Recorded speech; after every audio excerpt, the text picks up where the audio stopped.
बदायूं में 25 दिसंबर से शुरू हुआ जन शताब्दी वर्ष 31 जनवरी तक चलेगा। इस दौरान अटल बिहारी वाजपेयी के योगदान को याद करते हुए भाजपा कार्यकर्ता बूथ स्तर पर काम कर रहे हैं और अटल जी से जुड़ी हुई यादों को इकट्ठा कर लोगों तक पहुंचाया जा रहा है। आपको बता दें कि सुशासन वर्ष के तहत यह कार्यक्रम विशेष रूप से आयोजित किया जा रहा है। इस अवसर पर केंद्रीय राज्य मंत्री BL वर्मा ने प्रेस वार्ता के दौरान विपक्षी नेताओं पर जमकर निशाना साधा। उन्होंने कांग्रेस अध्यक्ष मल्लिकार्जुन खड़गे, समाजवादी पार्टी के अध्यक्ष अखिलेश यादव और दिल्ली के मुख्यमंत्री अरविंद केजरीवाल पर कई टिप्पणियां की। BL वर्मा ने कहा कि कांग्रेस नेता मल्लिकार्जुन खड़गे और उनके साथी सनातन धर्म का अपमान कर रहे हैं। उन्होंने आरोप लगाया कि कांग्रेस और उनके गठबंधन के लोग मुस्लिम तुष्टीकरण की राजनीति करते हुए सनातन धर्म के खिलाफ बयानबाजी कर रहे हैं।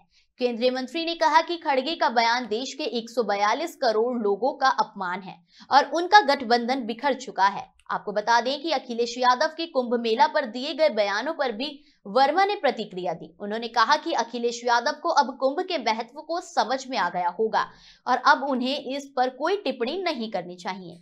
केंद्रीय मंत्री ने कहा कि अखिलेश को गंगा मैया से सद्बुद्धि मिलनी चाहिए। इसके साथ ही BL वर्मा ने केजरीवाल पर भी कटाक्ष करते हुए कहा कि दिल्ली में जिस तरह से केजरीवाल सरकार ने काम किया है उसके बाद उन्हें एक भी साल सत्ता में नहीं मिलेगा।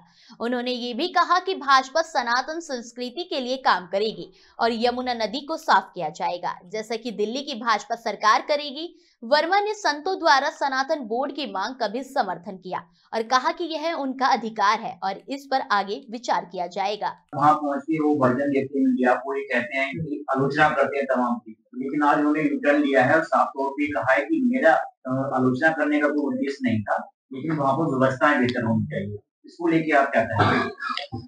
देखिए, सबसे पहले अखिलेश यादव जी जो समाजवादी पार्टी के नेता हैं, उन्होंने तरह तरह से अमर्यादित टिप्पणी की महाकुंभ को लेकर और मुझे लगता है कि गंगा मैया ने या संगम ने उनको शायद सद्बुद्धि दी और ऐसा आकर्षण कि विरोध करने के बाद में भी खींचे चले गए और जब डुबकी लगा ही ली है तो मुझे लगता है कि आधा उन्हें समझ में आ गया होगा कि डुबकी लगाने के बाद में तो इस महाकुंभ के विषय में नहीं बोलना चाहिए। आज इतने बड़े महाकुंभ में जिस तरह की व्यवस्थाओं के बारे में चर्चा हो रही है पूरी दुनिया के अंदर और विदेशों से लोग आगे चर्चा करते हैं, चाहे हमारी उत्तर प्रदेश सरकार की ओर से योगी जी की तरफ से हो, चाहे हमारे प्रधानमंत्री की ओर से भारत सरकार की ओर से हो, दोनों सरकार जो डबल इंजन की सरकार है उन्होंने इस प्रकार की दिव्य और भव्य व्यवस्थाएं जो करने का काम किया है। आज छोटा मोटा हमारी शादी ब्याह भी होती है और 1500 लोग आ जाते हैं, उसमें कई बार हम व्यवस्था नहीं संभाल पाते हैं, लेकिन करोड़ों की संख्या में एकदम डुबकी लगाते हो और ऐसी भव्य व्यवस्थाओं के लिए और सुंदर व्यवस्थाओं के लिए वहां पर जिस तरह का जल है, मैं तो वो अखिलेश जी को समझ में आना चाहिए। जब वो डुबकी लगाए आए हैं तो कम से कम अभी तो समय रह गया है